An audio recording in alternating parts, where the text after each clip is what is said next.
welcome to the Start Science video. So today we'll be learning all about wind. So before we get started, we'll just introduce ourselves. So my name is Leora Goldstein, and this is my brother Yochanan.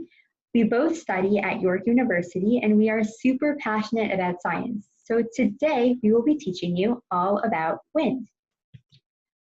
So before we jump right in, this is just a quick agenda of what we'll be doing. So first we'll have a short lesson learning about wind, and then we'll apply what we learned to conduct our very own experiment. So let's start off with the basics. What is wind? Wind is the movement of air. It is formed by clouds in the sky. And as we're going to learn throughout this presentation, there are so many super cool things that wind is important for. Wind can do all sorts of cool and necessary things in nature, and they're important for so many processes. Can you guys think of any cool way that wind can help plants grow? Well, if you thought of pollination, that's correct. So wind can help living things grow. So when you have a flower, the flower has what's called pollen, and pollen is kind of a powdery grain that allows it to fertilize and create other flowers. And so the pollen from one flower needs to be moved to another flower so that it can be fertilized. And so sometimes things in nature, such as bees, move the pollen around from one flower to another, but other times it's the wind. So you may have seen dandelions like bees on the grass in your backyard or in the park. And so when wind blows very fast, these tiny pieces of pollen get blown away.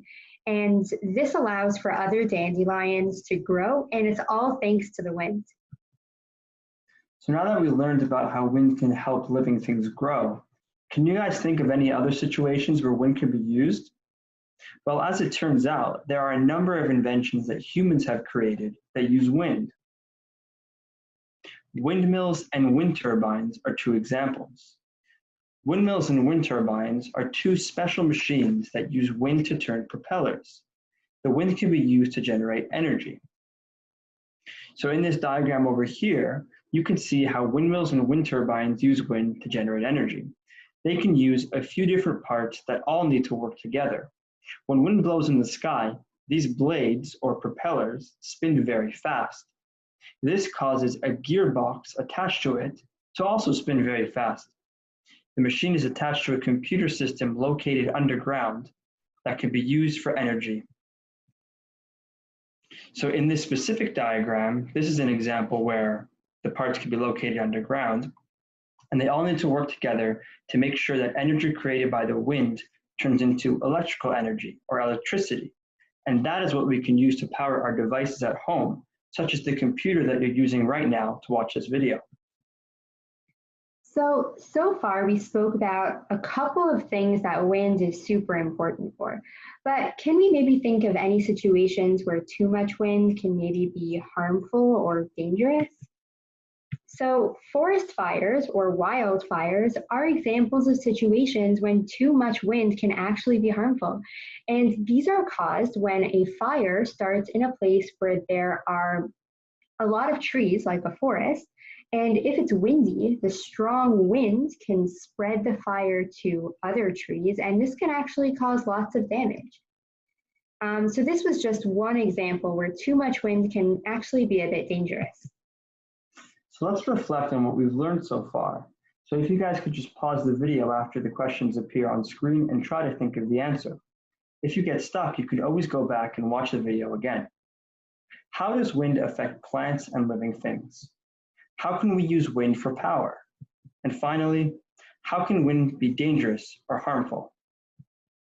All right, welcome back. So now it's time to apply what we learned about wind to make our very own anemometers at home. An anemometer is a special tool that's used to measure how windy it is. It's a way to measure the speed of the wind. And we'll explain more about that when we get started. So let's jump right in. So here we've listed all the items that you'll need to make your anemometer at home. It's super easy and it's a lot of fun. So we've listed some alternative items that can be used as substitutions for if you don't have the specific item handy. So you can go right ahead and pause this video and grab everything that you need. Before we start, here are some safety rules that we need to keep in mind. Because we're putting together an experiment, we need to remember to be safe. So go ahead, pause the video right now and give us a read. Also, before we get started, there are some parts in the experiment that may require the help of a trusted adult or parent, so be sure to have them handy. All right, let's get started. So the first thing we're going to want to do is take one of our cups. Here we have just like a little mini paper cups, but you can use whatever you find at home. And what we did over here is we poked 4 holes kind of at the upper rim of the cup, just so you can see right there. And then what we're going to do is kind of stick our straws through these holes and have them cross over in the center. So I'm just going to go right ahead and do that. So the next thing we're going to want to do is take each of our other 4 cups and poke 2 holes inside them about 1.5 inches apart. We used a sharp pencil to poke the holes. Feel free to use scissors or a hole puncher, and feel free to ask an adult for help with this part. Next, what we're going to want to do is kind of slide through each of the ends of the straws inside each of these 4 cups. So it should look something like that, and we're going to go ahead and do that for each of our cups. So this is what our anemometer should look like so far. So we have to just make sure that each of our 4 cups surrounding are kind of all facing in the same direction. They're kind of all going around, opening, facing the same direction. The next thing you're going to want to do is poke a hole at the bottom of your middle cup. Then you're going to want to slide a pencil through the hole, eraser first. The next thing you're going to want to do is grab your push pin through the 2 straws and into the eraser, sandwiching them in between. Okay, so we're just going to go right ahead and do that. All right, so the next thing you're going to want to do is mark one of your cups with an X, and we'll explain why that's important in a second. So we went ahead and we did that right over here. And feel free to decorate your anemometer with paint or stickers or however you'd like. So this is what it should look like right here. See, it could spin, and it'll spin in the wind. Okay. So now that we've created our anemometer, we can go right ahead and measure the wind. So you're going to want to take your anemometer outside, hold it up in a location where wind is blowing. So you'll want to set a timer for 60 seconds and count how many times your anemometer spins in the wind. You can pay attention to the 1 cup that you marked with an X and use that one to count how many times it spins around in the wind. And so the faster it spins, or the more times it spins, the stronger the wind. So feel free to pause this video. You can copy down this table and record your observations. So after performing the experiment, let's consolidate what we've learned. How many times did the anemometer spin when you were in a place with a lot of wind versus not so much wind? Did it spin faster or slower?